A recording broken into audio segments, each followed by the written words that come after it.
guys, my name's Adam, and I'm here to talk to you about some of the graphic cards that we have launching imminently. April 18th is when the embargo lifts. So Joe talked to you about the 3 different GPUs that the engineers are working on. The first one that we're going to launch is a refresh to Polaris. So it's been a year, and I'll go through with some of the changes and updates we've made to it. So first, the premise being that this year we think there's going to be an explosion in both the types of games that are coming out, the amount of content and headsets that will be sold through in VR, both in terms of the hardware upgrades available to end users. More and more higher-end upgrades are being available as people try to distance the PC platform from the consoles and your mobile phones. And of course the game streamers. We see that explosion, particularly in APJ, ramping up considerably over 2016.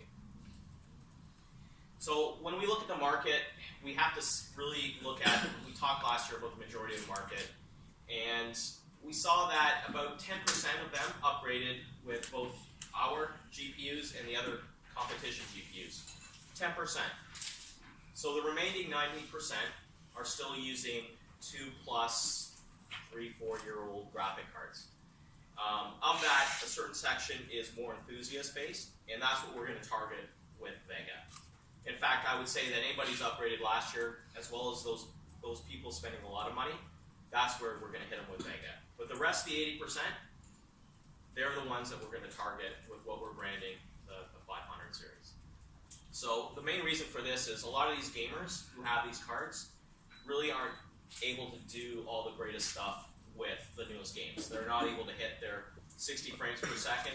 So their games are going to be, they'll tear, they'll be slower, they'll notice the experience won't be as good. A lot of them won't be able to use VR. VR, as Joe mentioned, has very high specs today. It's only going to increase as we get better engines and better headsets. But right now, with 90 frames per second coming from both eyes, you need a pretty beefy GPU to hit that. So a lot of users who have these older graphic cards are left out of that. And then a lot of these people with these older graphics cards can upgrade to this pretty cool technology that's out there. In terms of FreeSync panels, there's about 160 of them available now. That's more than 2 times upgrade over a couple years ago. And we see partners just launching more and more panels based on this technology. HDR is coming out very soon, and that's just going to make things look a lot better. And you're going to need the new display connectors for that to drive up the resolution as well as the bandwidth. And then, of course, people want to stream 4K content. Some of the processors do support it, but a lot of the graphic cards today don't have that technology built in. So whether they're encoding and decoding, having a graphics card is really going to help them do that. So the RX 500 series is a refreshed 400 series. We've done a few things in terms of we're using the latest process technology. We're using some higher clocks. We've redefined where these products run as well. So we're going to see about up to a maximum of about 12% upgrade over the previous generation is what we're seeing based on different partner designs. But we're also going to see a lot of partner designs at launch. Something that didn't happen with the 400 series where we saw reference designs first. Now you're going to see some pretty interesting overclock models as well as the basic vanilla boards that are out there, and a lot more OEM systems. So a lot of our partners are going to be launching 500-based systems from the first day. So I talked a bit about some of the changes that we've done. Probably the biggest thing that most people will recognize are the different clocks. We are going to see a lot higher clocks on some of these parts. And on one of the parts, we've even increased the amount of compute units, which is really the horsepower that it's able to deliver.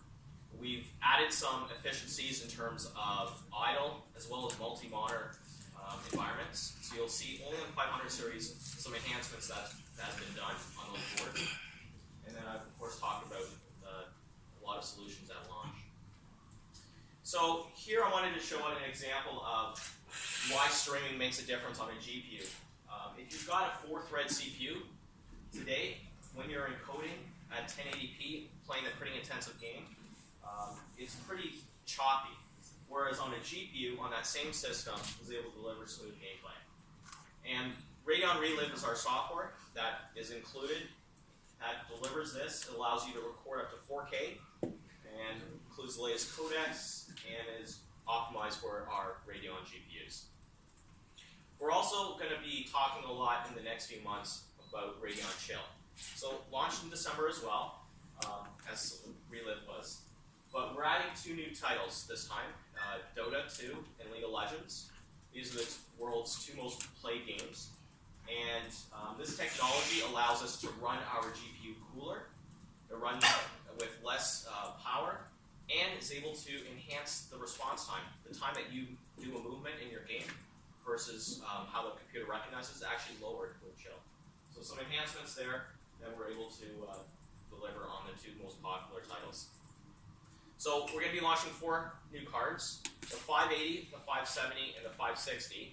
And the new one on the very right, the RX 550, is going to come in at new price points for the RX family. So anybody who has integrated, this is a nice boost for them to be able to play the latest and greatest games, like esports games. And then, of course, all the technologies that I've been talking about, whether it's DirectX 12 or Vulkan that we're very strong at, FreeSync, Relive, and Chill, as well as the ability to encode and decode with the latest codecs at the highest resolutions. So the 580 launch clocks will be a little higher than before. The boost is hitting about 1340 on some products. I've seen over 1400 on some overclock models. So you're going to get some nice boost over the 1266 that we launched last year.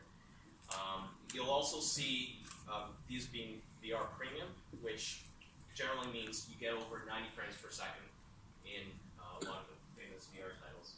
Versus the competition right now is the 1060 6 gig, and we'll see about up to 1.3 times more performance in the various titles, ranging from DX11 to DX12 here and Vulkan. And then, of course, I talked about Chill before, and what I wanted to just really quickly show you is what it does is it queues less frames, so it doesn't do all the work. A lot of times the GPU is spinning around and processing a lot of information that doesn't get used. Or it's information that at 200 frames per second you're not going to see it. So what I've done here is we've limited the frame rate between 60 and 144 frames per second, and the result is 28% less GPU power while increasing the response time, the time that the user moves around to something happening on screen, which is key for competitive gameplay. The VR experience here shows you that this pass or fail line between delivering over 90 frames and delivering less than 90 frames, a person with an older video card, like an R9 380, is not going to be able to have a good experience. And when you don't hit that 90 frames, it can actually lead to nauseousness in VR. So being equipped with or upgrading to an RX 580 allows you to enjoy VR. So I'm going to go through these next ones a little quicker, but 570 is another nice upgrade. This one, actually, we're seeing some really cool partner designs. It's up 1.8 times faster than a 1050 Ti, significantly faster. And the key here is, note the smooth movement. It's able to hit 60 frames consistently at 1080p. The competition, maybe once in a while, but most of the time you're going to have to lower settings using that graphics card. So this card is very unique in itself, that it's able to deliver consistent gameplay across all games. And then this is another example of just Chill working. In this case, we're actually able to lower the power by 43%, so pretty significant in League of Legends. 560, you can notice here that we've actually added 2 new compute units, or enabled 2 more compute units on this card. So you're going to see some healthy performance uplift.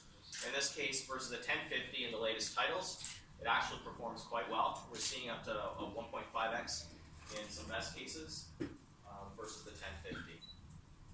And then, of course, a lot of users who are buying this card are using very popular titles like World of Warcraft, Dota 2, and this chart really shows you that you can get a consistent gaming experience well over 60 frames in the top titles and well over 120 frames.